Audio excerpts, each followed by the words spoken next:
नमस्कार मैत्रिणींनो, आज मी तुम्हाला सांगणार आहे की बाळ दोन प्रकारचे असतात, म्हणजे मॅच्युअर आणि प्रीमॅच्युअर।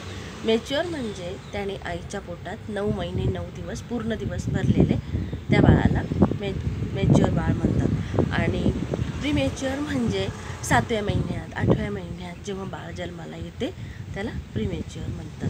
तर आपल्याला काय करायचं आहे, प्रीमॅच्युअर बाळाची काळजी कशी घ्यायची ते सांगणार आहे मी आज तुम्हाला। तर प्रीमॅच्युअर बाळाला शक्यतो अंघोळ रोज घालायची नसते।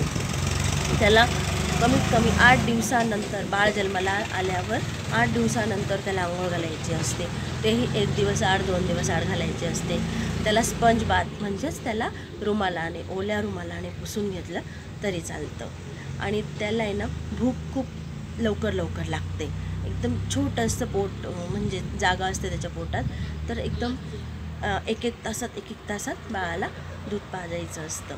आणि त्याला बाळाला दूध ओढण्याची शक्ती खूप कमी असते।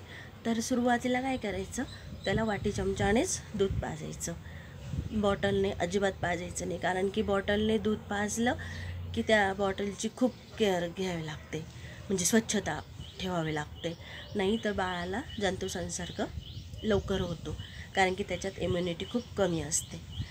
तर आणि त्याला आहे ना कायम पांघरून ठेवायचं। त्याला पांघरवण्याची पद्धत असते, तर ती मी तुम्हाला नंतर सांगणार आहे, पुढच्या व्हिडिओमध्ये सांगणार आहे, तर कसं बाळाला गुंडाळायचं ते।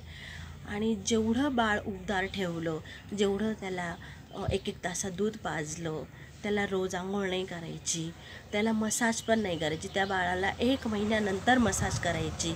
मसाज केल्याने काय होतं, तर बाळाची हाडे मजबूत होतात, बाळ व्यवस्थित बाळसं धरतं, म्हणजे वजन वाढतं।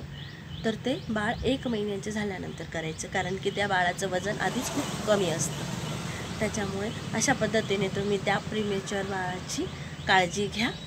तुम्हाला जर माझा व्हिडिओ आवडला असेल तर लाईक करा, माझ्या चॅनल सबस्क्राईब करा आणि शेअर करा। थँक्यू।